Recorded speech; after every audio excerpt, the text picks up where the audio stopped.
Hello বন্ধুরা, স্বাগতম আমার চ্যানেলে। কেমন আছেন সবাই?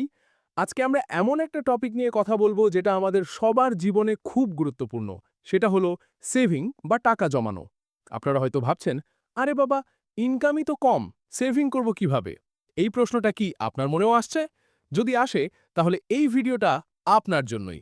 আমি গ্যারান্টি দিচ্ছি, এই ভিডিওটা শেষ করার পর আপনার সেভিং নিয়ে সব ভুল ধারণা দূর হয়ে যাবে এবং আপনি জানতে পারবেন কম ইনকামেও কিভাবে স্মার্টলি টাকা জমানো যায়। ভিডিওটা শুরু করার আগে যারা আমার চ্যানেলে নতুন এসেছেন, প্লিজ সাবস্ক্রাইব করে দিন এবং পাশের বেল আইকনটা টিপে দিন যাতে আমার কোনো নতুন ভিডিও আপনি মিস না করেন। আর ভিডিওটা ভালো লাগলে একটা লাইক আর কমেন্ট করে জানাতে ভুলবেন না। তাহলে চলুন শুরু করা যাক। বন্ধুরা, সেভিং কেন জরুরি? ধরুন হঠাৎ করে আপনার একটা মেডিকেল ইমার্জেন্সি হলো, অথবা আপনার চাকরি চলে গেল। তখন কি করবেন? আপনার যদি সেভিং না থাকে, তাহলে আপনি গভীর সমস্যায় পড়ে যাবেন। সেভিং শুধু ভবিষ্যতের অনিশ্চয়তা থেকেই বাঁচায় না, এটা আপনাকে মানসিক শান্তিও দেয়। যখন আপনার কাছে একটা নির্দিষ্ট পরিমাণ সেভিং থাকবে, তখন আপনি যে কোনো কঠিন পরিস্থিতি মোকাবিলা করার সাহস পাবেন। এর বাইরে আপনার শখের জিনিস কেনা, ঘুরতে যাওয়া অথবা বড় কোনো ইনভেস্টমেন্টের জন্য সেভিং অত্যন্ত জরুরি।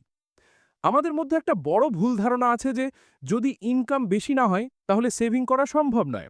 কিন্তু এটা একেবারেই ভুল।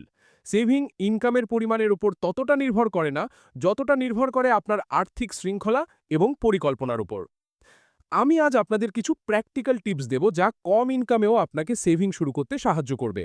বিশ্বাস করুন, ছোট ছোট পদক্ষেপই ভবিষ্যতে বড় ফলাফল এনে দিতে পারে। সেভিং শুরু করার প্রথম ধাপ হল আপনার বর্তমান আর্থিক অবস্থা সম্পর্কে পরিষ্কার ধারণা রাখা। ১.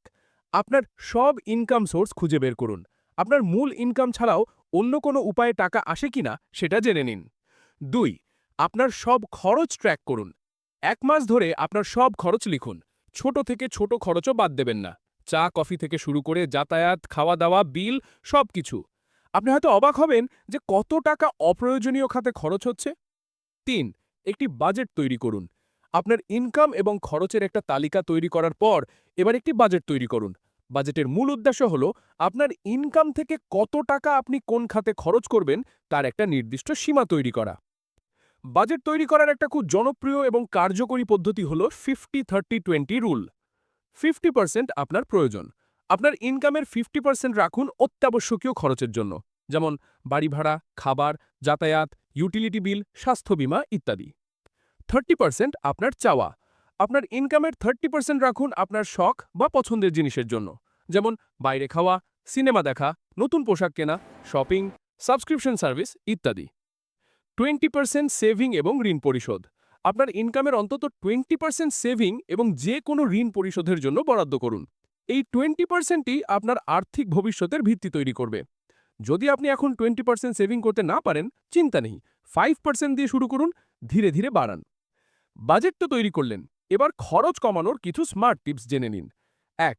অপ্রয়োজনীয় সাবস্ক্রিপশন বাতিল করুন। আপনার কি এমন কোনো মাসিক সাবস্ক্রিপশন আছে যা আপনি ব্যবহার করেন না?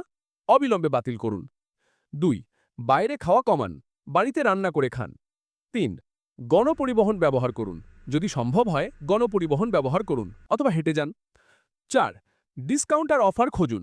কোনো কিছু কেনার আগে ডিসকাউন্ট বা অফার আছে কিনা দেখুন। ৫.